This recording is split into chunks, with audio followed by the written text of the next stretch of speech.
what I find interesting is, and I noticed this from the different comedians last night, some people, the delivery can be totally different and be good in different ways. So some people, like, they tell a story and it's a slow build up to a big punchline. And then other people, like Tony Hinchcliffe, this is the sense I got from him, is that when he talks, every word seems kind of like weighty. Like everything kind of lands. And he's getting a laugh every, 20 seconds. Yeah. Where he needs to just say one sentence and boom, the crowd goes off. Whereas some other comedian could sort of build up to a laugh. Yeah. Like little jokes along the way and then hit you with a big punchline. Whereas Tony's is like hitting you over and over and over. And it's very tight.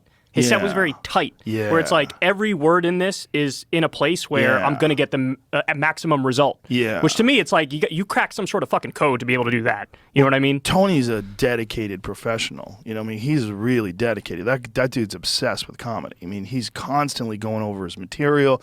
We're constantly having calls where he'll call me up, oh, dude, this Black Adam bit now, it's got this and it's got that. And he'll tell me the new punchlines he came up with when he was in Denver, and, you know, we're howling, and we're always like bouncing. You know, you saw us hanging out in the green room. We're always bouncing stuff around. Yeah. It's a beautiful workshop. The green room is amazing because when you got like William Montgomery and Brian Simpson and David Lucas and me and Tony, and we're all fucking around, and Ron White's there, and we're all bouncing stuff around. Oh, is he usually there too? Oh, Ron White lives here too. I wish I saw him. We've seen twice. We've been to that club, the Vulcan, and he wasn't there either time. But I would have loved to see him. I always thought he was really funny. I'll see if I can get him to come out tonight because we're doing the Creek in the Cave tonight. But yeah, Ron's in town. We have Tim Dillon, Ron White, Tom Segura, Christina Przitsky, Tony Hinchcliffe, David Lucas, William Montgomery, Hans Kim. We have so many fucking people that live here now. So are there any ego issues between those people? Because they're all such big personalities. They all can fill the room with their own personality. So is there any butting heads, or does everybody get along nicely? No, massive camaraderie. It's a beautiful community. It's really good here. Really good. Like, shockingly good. Like, as good as the Comedy Store was. It's amazing. And everybody also recognizes there's something unique about this thing that's emerging here. Because there was like a little community here. There's some pretty talented people here. You know, like they were kind of getting going and doing like little open mics and little small shows they put together here.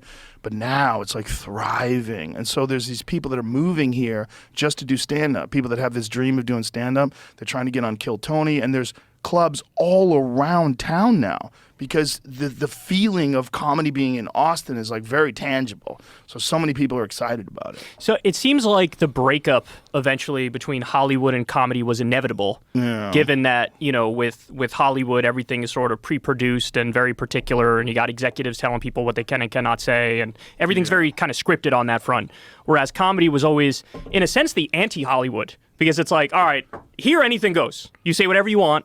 Yeah. And then let's just, you know, see what happens. And so it seems like the breakup was inevitable at some point, that now, you know, they've moved away from Hollywood. And it seems like, I don't know, you would know better than I would, like who's still left in Hollywood and LA versus who's in New York. And now it seems like here there's almost maybe the biggest scene here now. Yeah, there's a giant scene here. New York still has a very good scene. There's still elite comics in New York, and there's still some really good comics in LA. It's just less of them. A lot of people moved away. Theo moved to Nashville, Theo Vaughn. But is there a comedy scene there? A little bit, you know, but like there's Nate Bargatze, who's fantastic. He's there. But Theo's going to move here now. So it's like he's excited about it too. Like there's so many people that have moved here. It's crazy. Yeah. Like on any given night, we'll have like eight comics up at the Vulcan. It's wild. It was packed yesterday. Coldest day of the year, worst weather day in Texas. Yeah, they're saying 33 degrees, icy. And yeah. I said to Crystal before we went in Corin, I was like, I bet you there's going to be 50 or fewer people there when we go. And we showed up. It was packed. Yeah. On a Wednesday night. Yeah. With ice on the roads and people. But, you know, somebody made a good point. They were like, a lot of these people lost power. And, like, they're going to get warm, too. Like, they're actually like, let's watch the comedy, but also let's get warm.